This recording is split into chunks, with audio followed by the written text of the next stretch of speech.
All right, ladies and gentlemen, I feel like the LCK playoffs, not playoffs, but the off season is finally shaping up. We have the confirmation now that GENG is staying together. I think it makes sense. I think everyone I know that I understand why the community is very reactionary.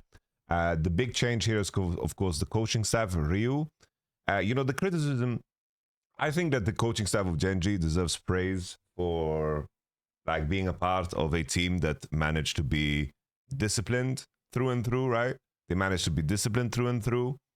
They made it to semis. They lost the semis to KT, which was very embarrassing. The main criticism towards GENG is that I think that the drafting was lackluster the entire year. They just kind of got away with it, you know? They got away with it, and Ryu is now entering a very, very big pond here. Like, I was hoping for maybe a score comeback or something like this, but Rio going from BFX, which I think that they've had like formidable results there. This is a massive, massive undertaking.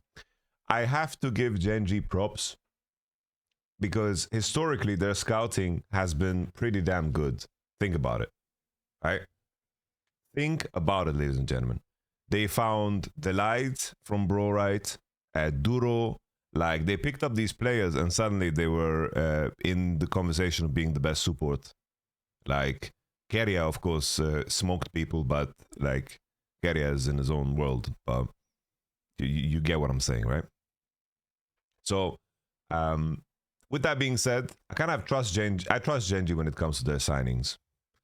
I think that the Canyon signing was so crucial in this offseason because Peanut being out meant that the jungle pool was trimmed down and slimmed, you know? But I do think that GENG is, they have the strongest offseason. Like, they kept the majority of the roster, right? Well, majority. They kept everyone. And for me, that just makes them the #1 contender to win the LCK. I don't know if Rio is going to be the solution to their problems. I really don't know. I feel like BFX as a team was very one-dimensional, meaning like when they had like fighting drafts and engaged drafts, they were good. But other than that, they really didn't play anything beyond else. Like, this is going to be a really, really like big shift up here for Ryu. So let's see how he manages that. Anyhow, and next in line, we have, of course, in terms of this is a power rank for the LCK. It's like someone's gonna write in the comments or on Twitch, but Yamato, they will just lose at Worlds to T1 anyway. It's like, yeah, I get that. Actually, Zeus, the biggest struggle for Zeus in my mind is the fact that the painful part for Zeus is that the top lane meta is not good for him. The top lane meta is a team play role. Like, the best top laners in the world right now were the ones that realized and understood how to connect with their team and to be there for Drake fights and to manage resources and the scarcity of being top really, really well. Doran, Flandre, Keen, these were players that just were a lot more successful. Zeus is the type of player that wants to have standoffs, fight 1v1, be isolated for 20 minutes in the game, and then come to Drakes and then just destroy everybody. On the Drake fights and in the lane, Zeus is one of the best, right? That's like Bin and Zeus. This is their strength. Being good on the lane and then playing in isolation and then showing up. It's basically, they are the parent that goes out for a pack of smokes. But instead, 3 years later down the line, they founded a company and they're millionaires now, and now they're coming back to get you out of the hood, you know? That's what Zeus and Bin are. But now it's like, as they go out to smoke, to buy smokes and disappear, and they're out to buy milk, the fathers that stay at home, like the Flandres and the Dorans, they do a lot better. So the meta has been rough for Zeus. Kanavi was literally the only, I wonder how much Kanavi is getting paid. Because Kanavi literally was the only jungler left in my mind that would save this offseason for HLE. Gumayushi, I think, even though at the World Championship he's been immense, I think it would be unreasonable to say that it's not a downgrade. Viper is very special. Very, very special. Gumayushi at the World Championship, he turns into the best AD in the world at the World Championship. But you need to remember, for the rest of the year, Viper smoked him, and at the same time, it's not like Viper is bad at the World Championship, right? It's not that big of a difference. It's like Gumayusi squeezes and finds, you know, crazy angles at these tournaments like MSI and the World Championship in particular. But it's not like Viper is a bum over there, you know. Viper still plays well. It will be interesting to see the dynamic of Gumayusi and Delight, how they will play together, because Delight is very different from Keria. Very different from Keria. And we will see the evolution of Gumayusi and also the evolution of Keria. That to me is the most exciting thing. The story of how Gumayusi will play and the story of how Keria will play. Gumayusi and Delight will be an interesting pairing because now Gumayusi won't have that range support power. And Delight wants to play the melee champs, and we'll see how Gumayusi, of course, adjusts to that. Gumayusi is now playing with Delight. He doesn't have like the Bard Goat, the Nico Goat. He doesn't have, you know, crazy range supports that he can pick from the pocket. So we will see. We will see. It's also the same thing with Zeka. You know, Zeka, you know, a big part in this offseason, I tweeted, I thought that Cuz and BDD, I thought that just because Katie had Cuz and BDD, I thought that they're going to have so much of an advantage in the offseason because Cuz and BDD are locked till 2027. And I thought with that in mind, you can compete for the Zeus. Like, you can compete for the Zeus, compete for the Gumayusi, and then you can do so. But Katie don't want to spend a single dime. And if you don't do it now, I don't know when. But this is the time for you to build your ultra giga super team. If any. And at least if you don't do that, retain your roster. Where's Peter, man? Like Peter went to DNF with Dogtown. And we have Polo and Ghost and aiming out of all people. Aiming. BDD Cuz, you played with aiming. He let you down in playoffs. He let you down in the BO5s. He let you down at the World Championship. You get aiming? Come on, man. Super rosters don't work. What do you mean they don't work? Look at the LCK. How do you say they don't work?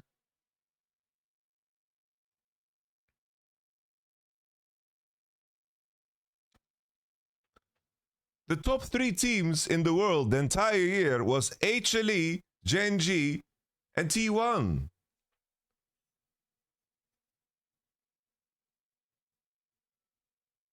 T1 is a ultra giga super team, man.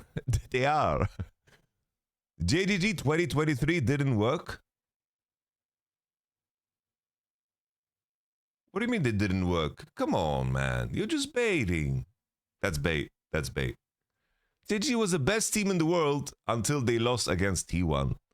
Like we need to put that as some asterisks, you know? All right. It's just rage bait. Good rage bait, honestly. That's a really easy way of tilting me. Fair play. Good on you. That was good bait, guys. He baited all of us.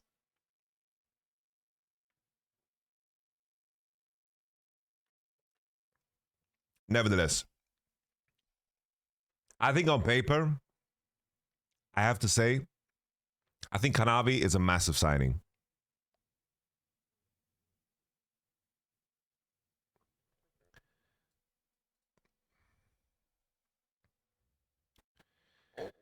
Yes, they are, but I hate saying they're a super team because they're not superstars just brought out from other teams. They are more academy players brought up. Bro, Keria, I don't know why people treat Keria like a rookie, bro. I don't know. I don't know where this came from. Why are people like deleting Keria's career? Keria played with Keria, Peyz, Doran. Bro, I'll talk about the other 3. It's like Owner was homegrown. Owner is homegrown. Gumayusi was homegrown, for sure. Faker is also homegrown. But the thing is, bro, Faker, like, imagine you say, it's like, Faker is homegrown, for sure. But his roots extend across the whole land. Like, at some point, he's not a part of your house, you know? Like, you know, it's just, whatever way you want to say it, right? T1 keeping the roster together after winning Worlds means coming into the next one, they're a super team, in my opinion, you know? But I also understand that point. It's like, a super team has a negative connotation, meaning that this is just an org that spends money on the best players and they put it on the list. So I understand where you're coming from. I get that negative connotation of super teams like, HLE, just spending money to get, you know, players off of a list. You know, I get it. I get the connotation. It is, but just looking at, if T1 dissolved today and then they made this roster, or they made the previous roster after winning Worlds, it would be like, damn, this is a beast of a roster, right? Let's say this exact same roster were on T1 2 or T2 or something. You get me. All right. So the thing is, I'm going to put T1. Thing is, I think Peyz, he's like a volume fighter, all right? Peyz is one of the ADCs that has the highest floor, an insanely high floor. Peyz as a player, guys, if you watched him in LPL, I think that he played really, really well. I think that his skill set expanded in the LPL. Even though the JDG results were ass, let me tell you guys, Scout was terrible. Scout was terrible. Peyz played with 18 different supports. The whole roster revamped after revamped. They also had CV Max, and then they no longer had CV Max. CV Max was on JDG with Peyz, and then he went to DPlus. Peyz is an insane player. Keep in mind, he's very young. He's very young as well, and Keria handpicked him, which is super nice. Peyz's biggest problem was there were certain series where GENG, when they finally played against Resistance, and that's where Peyz suffered. He was very good when cities were easy. When it was regular split, he was like arguably the best AD in regular split. But I remember, do you guys remember that series where Chovy played 5 games of Azir and he won, and it was like one of the craziest individual performances of all time? You remember this? When Chovy had to like smurf his face off? He had to smurf his face off because Delight and Peyz were kind of running it. All right? They were kind of running it. Peyz as well, if you guys remember, when GENG lost against HLE in Game 5 in the summer finals in 24, he actually messed up a Kaiser play. Let me pull that up. I remember these very vividly. You know, I remember these very vividly because I remember these very vividly. I remember these very vividly because they are very tough to forget, you know? Found a lot of success recently. Look at this fight, okay? Peyz. So look at this. Look at this fight as an example. Still wanting to try and... The game is in a tough spot. It's not easy, right? But GENG's fighting back. And then... Window, find that angle. The hook is going to connect the knock-up onto Peanut. And in this moment... Flashes out, ults back in. The impale is decent, but the Yoni's already struck. I have no idea what Peyz did. As he flashes out, find that window, find that angle. The hook is going to connect the knock-up onto Peanut. As he flashes out, ults back in. What the hell did Peyz do? The impale is decent, but the Yoni's already struck. What the hell did he just do? That's crazy. He's trying to get himself out of there, but Peyz once again is going to get executed from Kane, but now I think there was another fight, if I remember correctly. battle again. Here as well. This is a game 5, you know? He's young, the pressure's on. But look at this. Look at this fight. Looks for the angle, he finds the counter-strike, there's the knock-up. The impale is massive, but so is... What the hell did Peyz do? Doran looks for the angle. Where's he going, bro? Where's my man going? He finds the counter-strike, there's the knock-up. The impale is massive, but so is... And then, of course, everyone remembers this too. Everyone remembers this too, right? Everyone also remembers this. This is a classic. It's a double kill! Peyz now standing his ground. Gumayusi can't do anything in GENG. An ultimate. I couldn't believe Peter Dunn said that Keen made a mistake here by killing Ahri. All right? So this was the worlds where I said that I thought that Zeus was the third best top laner at this tournament. And people were very upset. Because I thought that Keen and Bin were just so damn good. And Zeus was kind of a side character. Like, this worlds, I thought that Keria, Owner, and Gumayusi were so crazy good. And then, of course, Faker in the finals was just mind-blowing, right? That's like one of the craziest Game 4s ever, right? But nevertheless, just take a look at this fight for those who don't remember. Let's try and buy some space with the flash. Oh no, Faker the knocker. GENG is on the cusp, you know? And he's dead. Peyz is out. And look at Peyz. Follow him into the death chamber.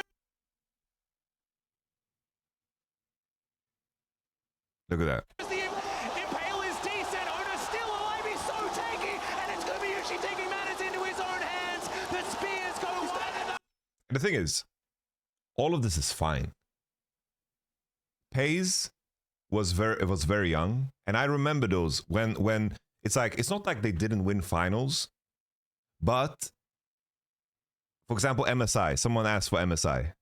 It's like MSI wasn't very easy finals. Bilibili were not ready meta-wise, because Chovy was pulling 3 bans every game. You guys remember Aurelion Sol, Corki. Like it was just his meta. Aurelion Sol, Corki, Azir, like he was tremendous. And then also Canyon was massive. It's like they were so much better than everybody. And when it's easy, Peyz is amazing. Lehens was like MVP. You remember that Blitzcrank performance? When it's easy, Peyz is amazing. He's amazing. But I am saying all of this because in the LPL, I do think that he expanded on that skill set. I think that he actually won and carried very difficult games. And I think that the final push to make Peyz one of the best ADs in the world is that clutchness, right? That clutchness. The clutchness. The ADs that have that clutchness, it's like Gumayusi, Ruler. Like Ruler has that clutchness too. Like he has that, woo! He has the clutchness, right? Viper. But Peyz is joining T1, bro. Bro, I was at the T1 office. They have a secret room calling it's called the Clutch Room. You basically, it's like it's a virtual reality arena that freezes time. And then in that room, you get to play 1 million world finals. And then you come out. It's been 2 minutes. It's been 2 minutes. And then suddenly your jacket, your arms are not inside of the jacket. It hangs on your shoulders. And somehow your chest, it puffs up a little bit more. And then you have more swagger in your walk.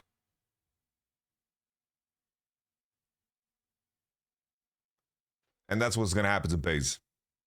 Jokes aside, I think that he comes into T1 and similar to Doran, the thing is, Doran got them to places.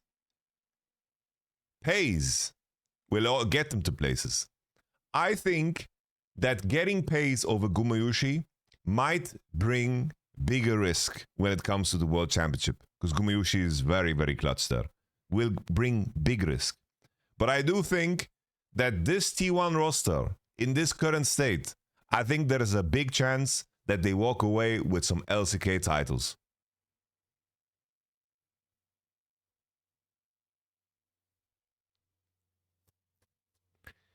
The tricky part is, I do think GENG is fucking hard to beat. GENG is going to be so hard to beat. So I say that with a grain of salt. But I do think that this T1 roster can actually do a lot of damage regionally and put themselves in higher standings earlier on, you know? Keep in mind, T1 didn't win LCK since spring in, of course, spring 2022.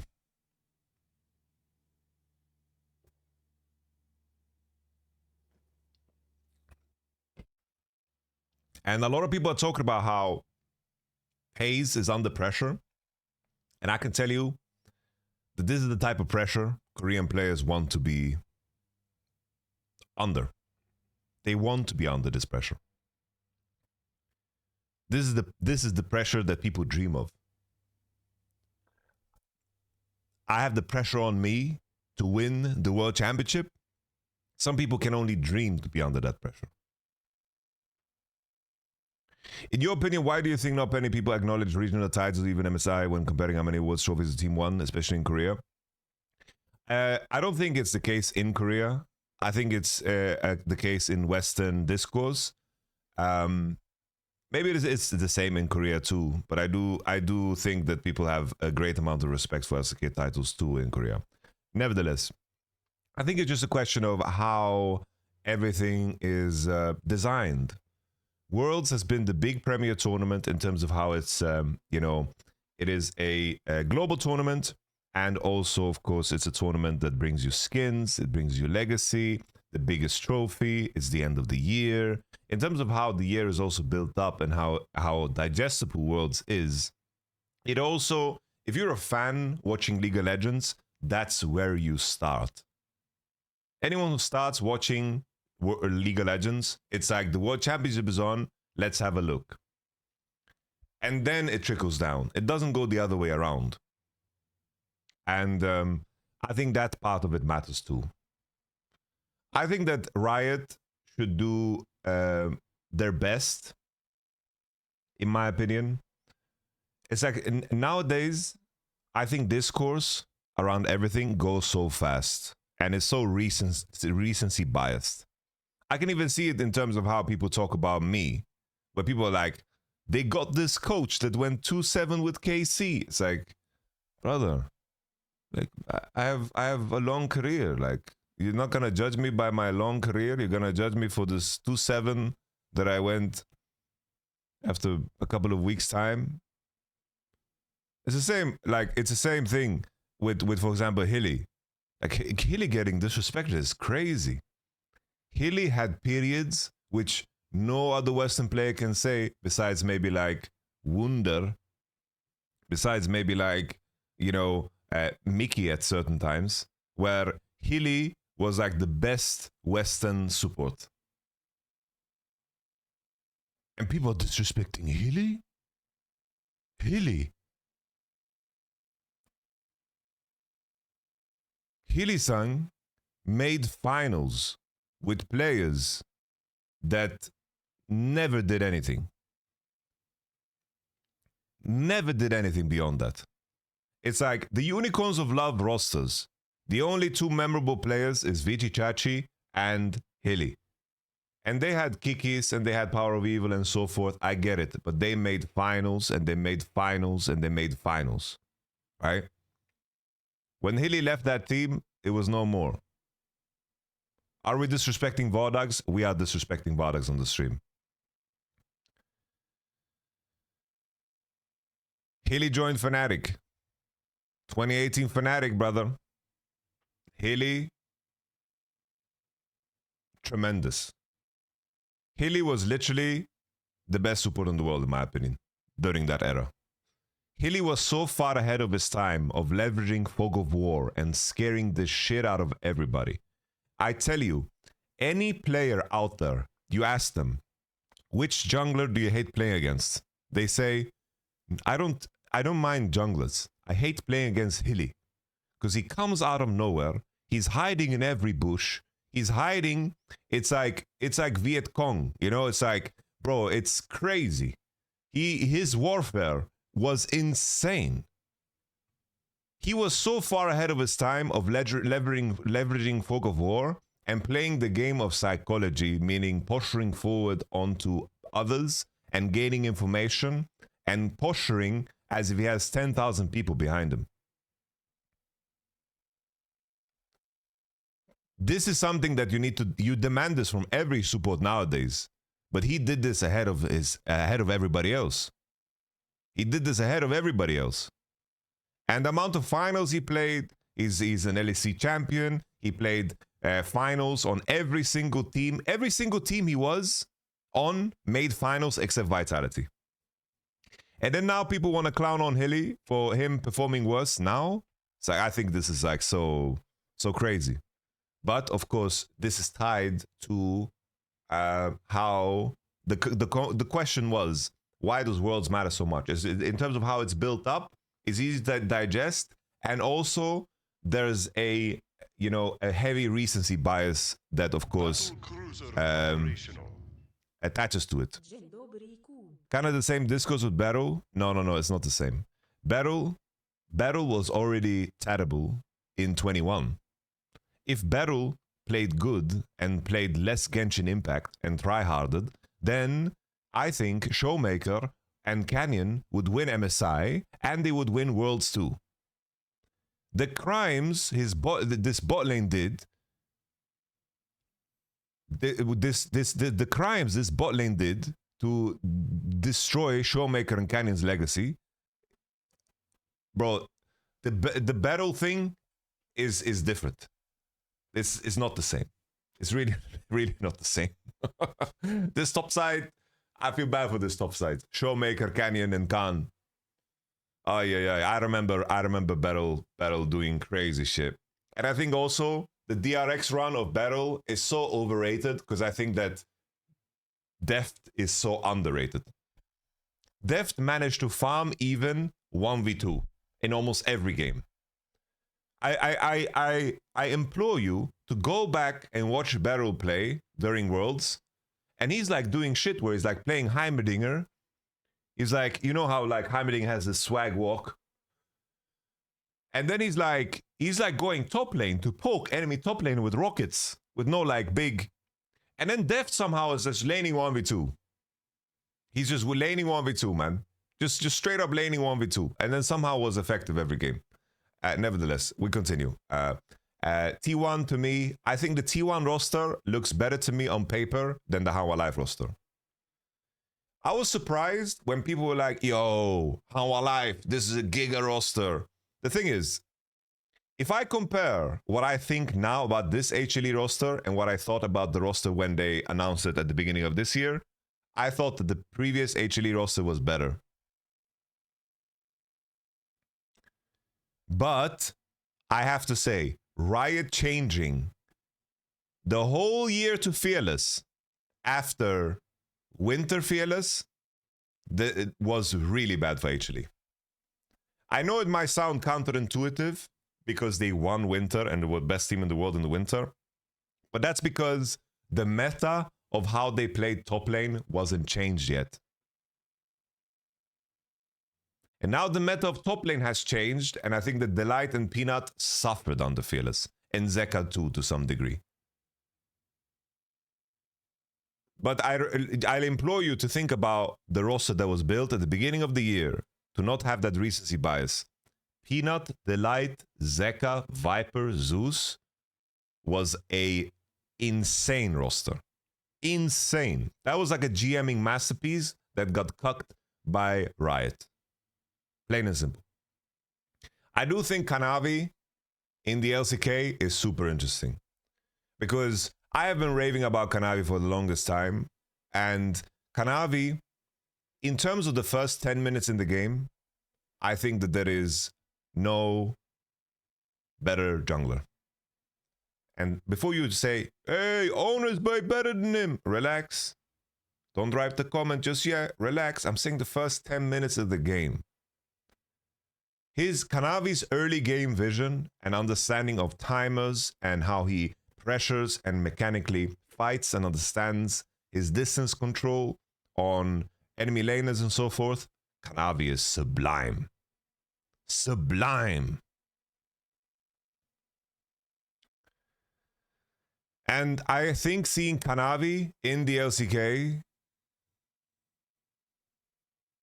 is going to be very nutritious for him. Because I think in the LCK, he's naturally going to gain the things that weren't important in the LPL.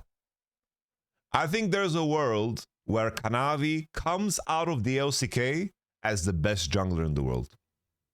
Because the flaws that people attribute to Kanavi are flaws that you attribute to top esports.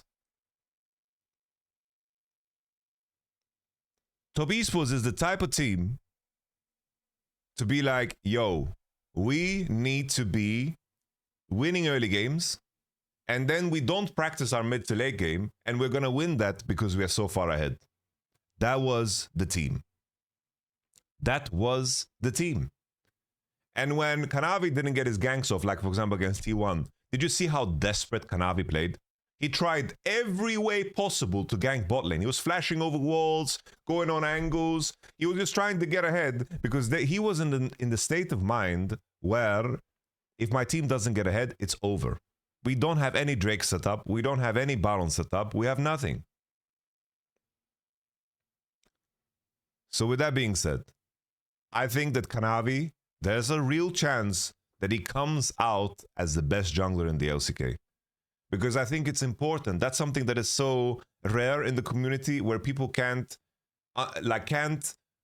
judge a player based on his circumstance and then extract the skill set and see how he would do in a different scenario.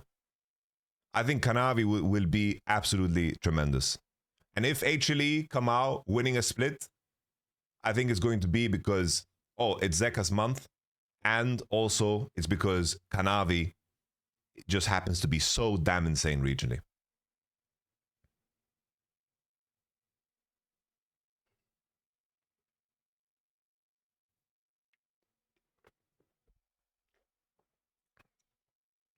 And there you go.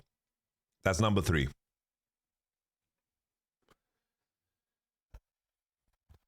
Let's talk about some more homies. I don't know much about career. I know some about Smash. But let me tell you this. How to convince me that Kanavi will beat Canyon, sorry? Well, the thing is, I still rate How Alive 3rd.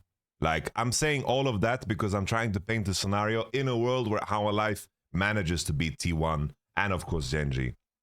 Then it's going to be based on the fact that Kanavi is showcasing his skill set, right? I am not talking... I'm still rating them number 3. You said that, which obviously implies that I think GENG and T1's better. Which, of course, Canyon and Owner are important about that process. Career, I don't know much about. But let me tell you, I know much about battle, and I know much about aiming, and I think that you could literally put anyone. Career is a terrible name for a player. I don't know what the hell this name is. Someone should rename him. Like, why can't he be named like Dragon Lord or something cool? Career, that's a terrible name, I have to say. Plain and simple, I think Smash is an upgrade over aiming. I think aiming, I don't know. Aiming is getting so carried by the fact that he played Zeri and Ezreal good in regular season. I don't care. I don't care about aiming. To the streets with aiming. I'm happy that DPlus have made these changes. I think Smash up. Career, I don't know. Yeah, I didn't understand when the community was like, yo, G2 had a chance to get aiming and they didn't go for him? That's crazy. YamatoCannon would have been an upgrade of a battle, I swear. Yeah. Give me like a couple of months to prepare, I swear I would be better. But I'm very hyped about DPlus. I can officially say that the DPlus hate watch on YamatoCannon stream is over. I am a big Showmaker fan. I love Showmaker. But I couldn't stand this team because battle and, of course, aiming was on this team. So I'm really hype about DPlus. That's cool. Vincenzo. I watched a couple of games of Vincenzo. I think is very, very exciting. Vincenzo, in the sense, is a strong carry jungler. I think that this is the type of player, if he has a good year, good start, he could climb up the ladder and fill some slots in higher end teams. Definitely. He has great potential, I think. Really, really great potential, Vincenzo. Let's see what else we have here. I think Lucid, it's time to step up, bro. Lucid. In winter last year, he was amazing. He was ramping up last year, leading into playoffs. He was playing Lee Sin and kicking people's heads in. But Lucid, you need to decide now. Are you going to be a good jungler? Or are you going to be just mediocre? This is a very, very defining year for Lucid. Like, you're no longer a rookie. You're a damn veteran. You need to improve your trajectory a little bit, you know? You really, really need to improve your trajectory a little bit. Let's see what else we have here. BNK, FearX, they're remaining the same. We got Diable, Kellin, Raptor, Clear, Vikla, Daystar. I feel like the mid lane situation has always been the problem for BNK, FearX. The mid lane situation, I would love to see Calyx here. Like, if Calyx is not playing on Nongshim, what are we doing? I just hope that the BNK FearX would improve their mid laner. That was like my only hope and dream. If they got closer here, I think it would have been cool. But I am not hyped about Vikla. I'm really, I'm not hyped here. I'm not hyped here. DNF, I think they've made some solid improvements in these positions. I don't think Life, Berserker, and Bulldog, this just wasn't working, bro.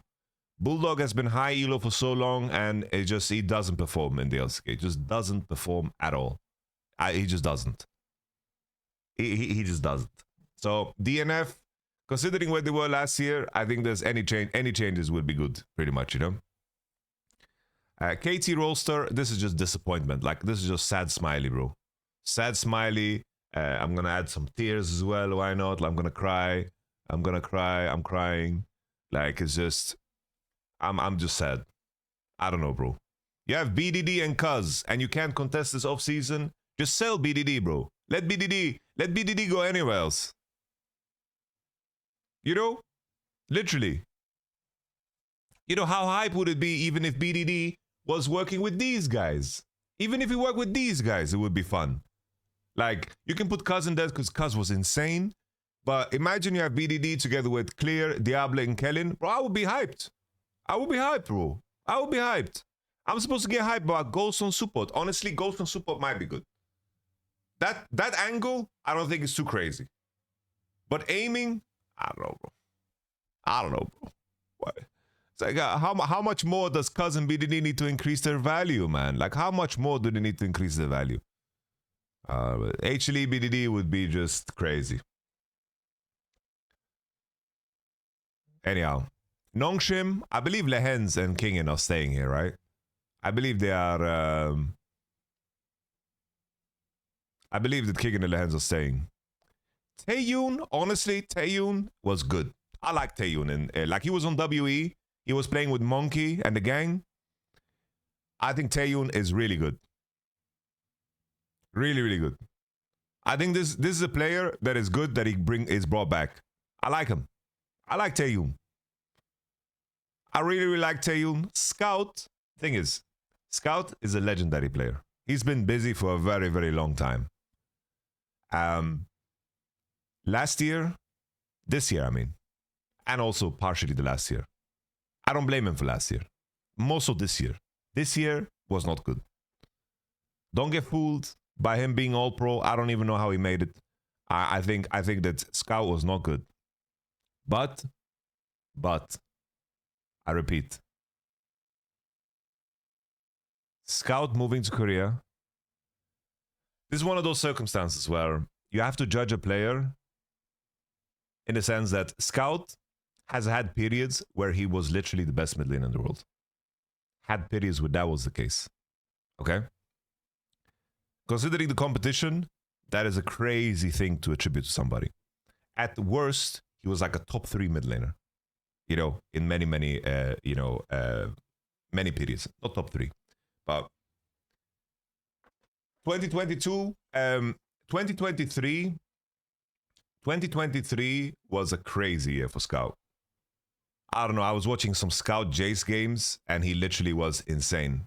Is that a crying face of a KT? Yes. Thing is, Scout can return to form. It's way easier to return to form than to achieve a form that you've never seen before. Scout also had so many issues with money and all that jazz. He owed money and that was all messy. We have no idea how that affected the guy. We don't count out Scout. I think Scout being in the LCK is massive. You know what this reminds me of? This is kind of like Vitality signing Humanoid. You get me? Vitality signing Humanoid it's like, yo, this is a guy that has been so damn good. Like, if you're a mid-tier team and you want to, like, go further, this is the move that you do.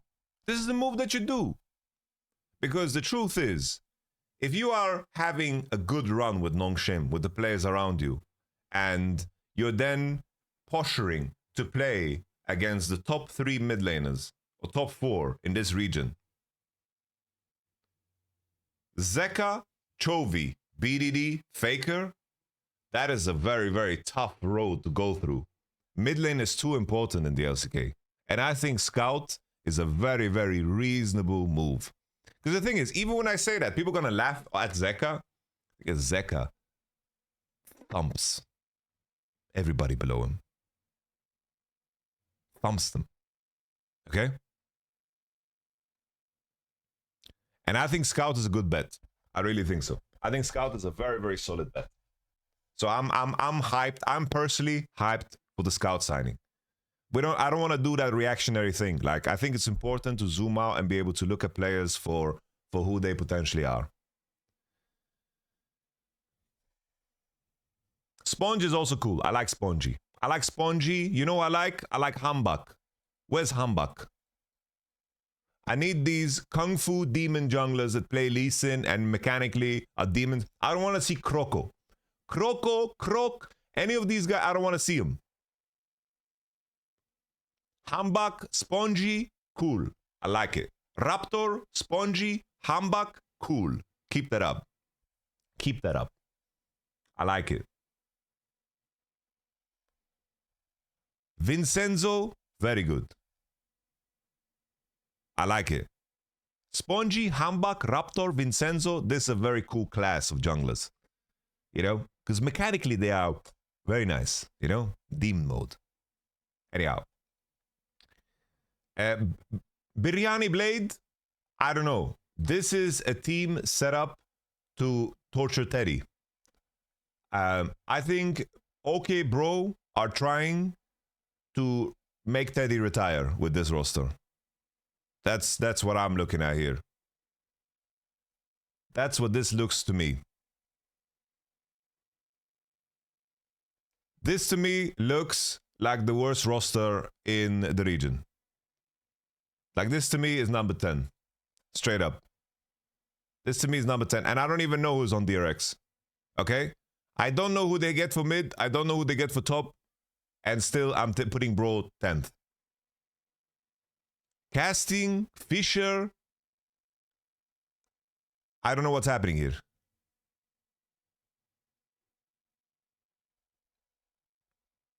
DRX have UCal. Oh, that's interesting to get with Vincenzo. I like that.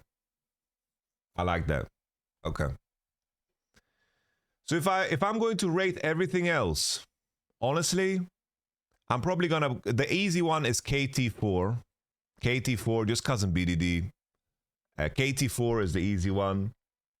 And then now it gets a little bit trickier because I do think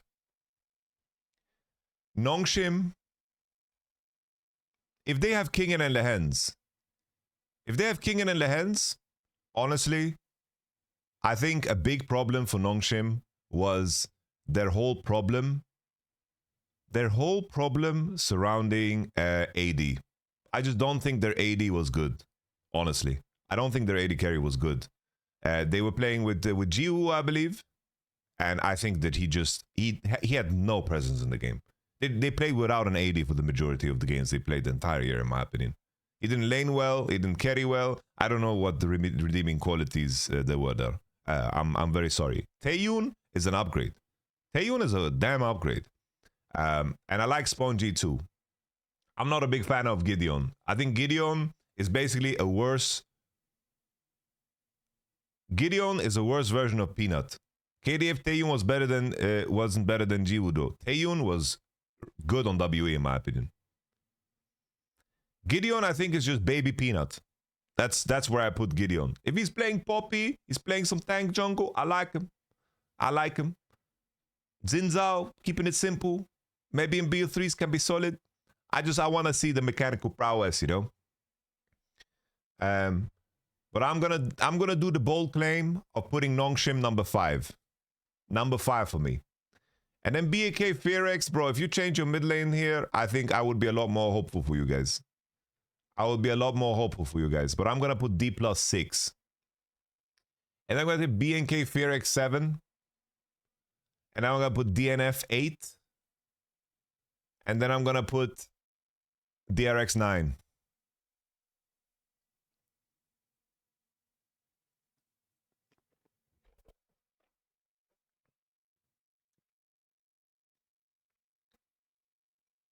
His Daystar good? So.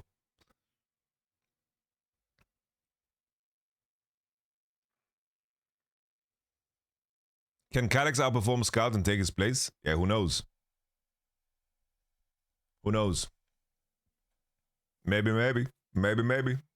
Oh, this LCK off-season is really shaping up. Lazyview deserves to play for LCK, no?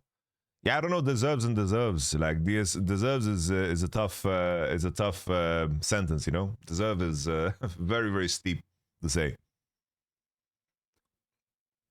I think if I have to rate the coolest things we're gonna see, guys, the coolest things that we're gonna see is these things. Let me draw it. We finally get Ruler versus Peyz.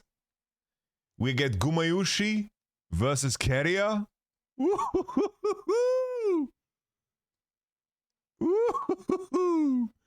Gumayushi versus Keria.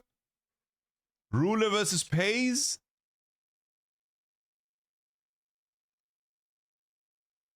We get Faker versus Scout. Bro, these are things that we just didn't get to see, guys. And then we get Guma versus Smash. Damn. Dramatic.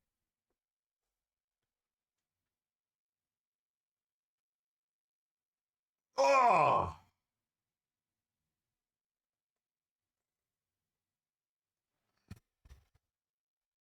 And then just Kanavi. Kanavi and the LCK is just cool, man. Kanavi versus LCK is just cool. We even get the Scout versus Showmaker rivalry. Woo-hoo-hoo-hoo. Yo! Yes! Yes! Woo-hoo-hoo! Damn! It's amazing.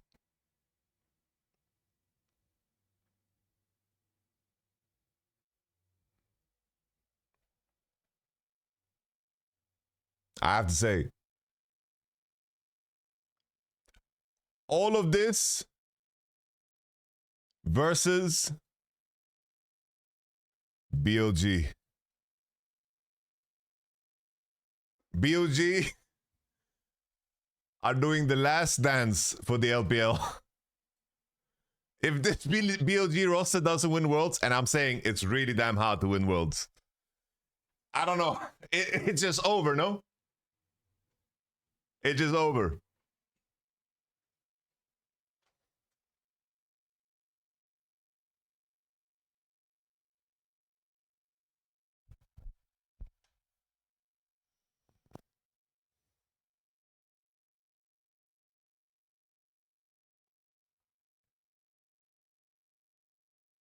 This is Billy's best year chances. Why is no?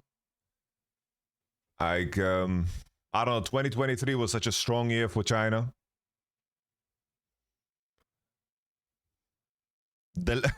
You know what we're gonna call the Billy run? The Last Dance has been completely ruined. Let's be honest. This is the last. We're gonna call this one the last jungle change. The last jungle change.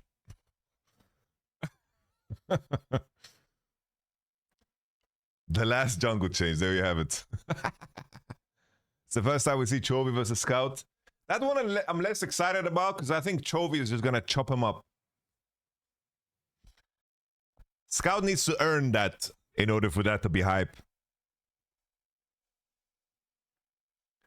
I don't think Bin... I think Bin shored up his champion pool weaknesses eventually. I don't think it's tied to Fearless. I think that's reductive.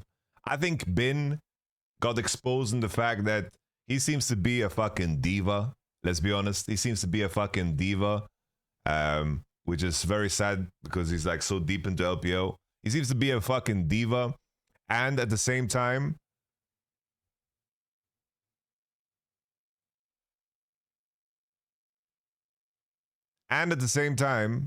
this guy, like Bin, just same problem as Zeus. Same problem as Zeus. Top lane meta changed where you need to be more involved with your team, and Bin really doesn't like that, bro. Apparently, the final thing I can add is that the rumor is, which is a really big deal, is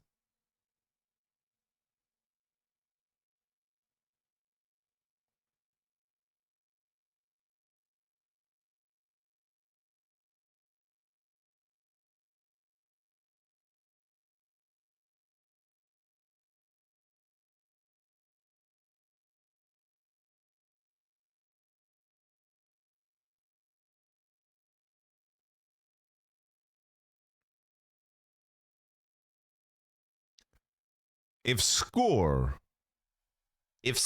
is coaching Bilibili, that goes hard. That goes hard, bro. I think Score did miracles with KT. And Score is a legend of the game. We've also heard Danny. Danny is a freak. If Danny gets into this team, I don't know if he's the guy. Danny is a freak. I feel like Danny is such a freak. You know what I like about Danny is from interviews, he has the highest level of arrogance I've ever seen. But let me tell you, Danny has gotten results, bro. He's gotten results. If they get Danny, he's a certified freak. He has this weird Poppy obsession. Every Danny team has Poppy boner. Insane Poppy boner. This might just be what they need. Because the thing is, Danny, let me tell you this, guys. Danny has that worlds buff. Danny worlds buff is real. Look at this. Look at Danny worlds. Danny at worlds cooks. Get him to worlds. Get this man to worlds. Get this man to worlds. All right. I know this looks bad as a result. I swear, Riot Games, you done goofed. Like, this was crazy. IG should have been in this tournament. They could have maybe been the best LPL tournament team. I swear. Together with AL. I don't know if you guys saw the post from Keria. He said, I look back at the IG games, and honestly, the truth is, they were just really damn good. Like, I look back, I was reviewing the World's games, and they were just insane. Fair play. Respect.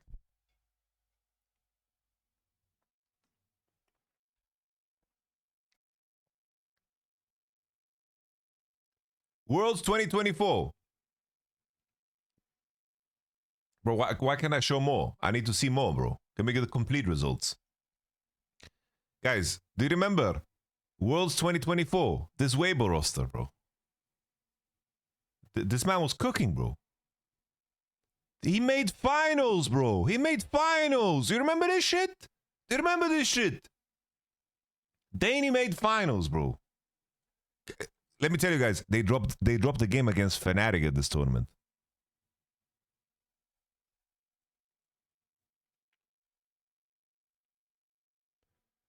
The wizardry that they did in draft against Bilibili was nutty.